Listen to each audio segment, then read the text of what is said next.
ought to hold to his hand. Hold on to my God's unchanging.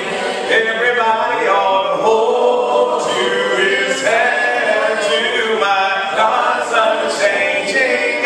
If you do, you can build your hope on things eternal. I just hold to God's unchanging, and everybody ought to hold to his hand. Hold on to God's unchanging. Everybody ought to hold to his hand, to my God's unchanging. If you do, you can build your hope on things eternal. Just hold to God's unchanging hand. Amen. We're glad that you are here. You're not here by accident, but you're here because God willed it and purposed it to be so. We're so glad and delighted that God did. Nehemiah chapter 2, beginning at verse number 11. Once again, that's Nehemiah chapter 2, beginning at verse number 11.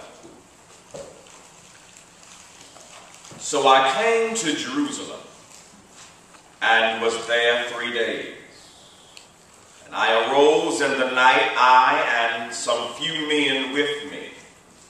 Neither told I any man what God had put in my heart to do at Jerusalem.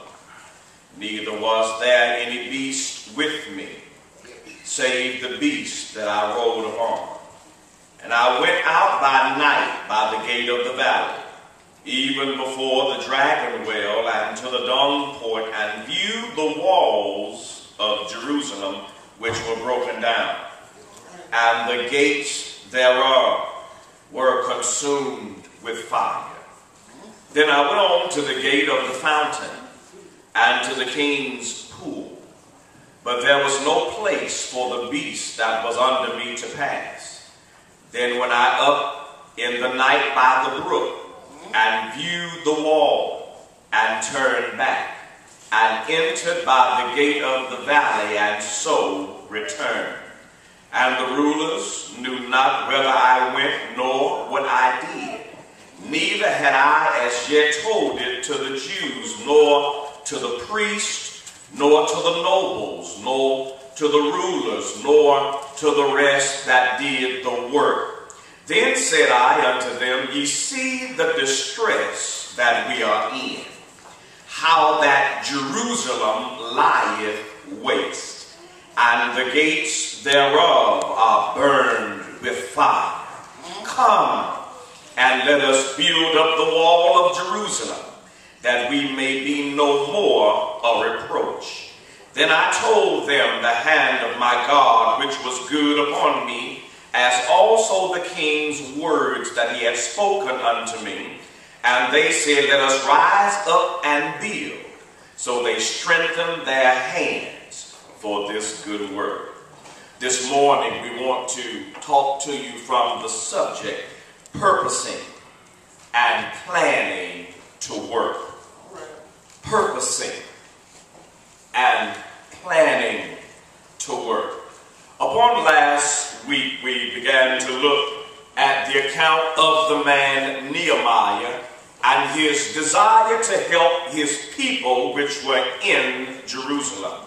We have discussed the fact that because of sin and idolatry, God allowed Israel to suffer 70 years of Babylonian captivity.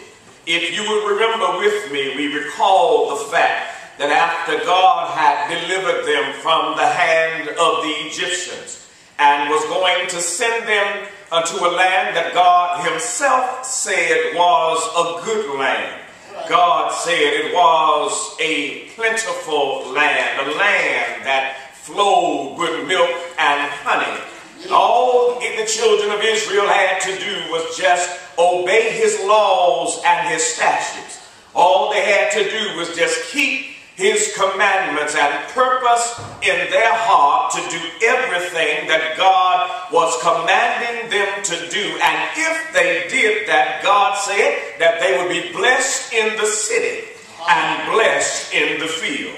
If you remember, God said that if they did what he wanted them to do, that he would bless them when they come, and he would bless them when they go. But on the contrary, if Israel got over into the promised land and started feasting and enjoying the good life and forget the God that brought them over, he said that he was going to scatter them among the nations. Therefore, at the present, God has taken the mighty nation of Babylon as an instrument or rod of punishment in his hand. And as Israel is being punished by the great and fierce Babylonian Empire, word got back to Nehemiah, who was in Shushan, the palace of the king, that Jerusalem was in a terrible fix. Word was from Hananiah, one of his brethren, that Nehemiah, the walls of our city have been broken down. Hananiah informed him that the gates were burned with fire and that the city itself lied in a heap of rubbish. Hananiah literally told Nehemiah that the place which housed our fathers' graves no longer held the glory that it once held.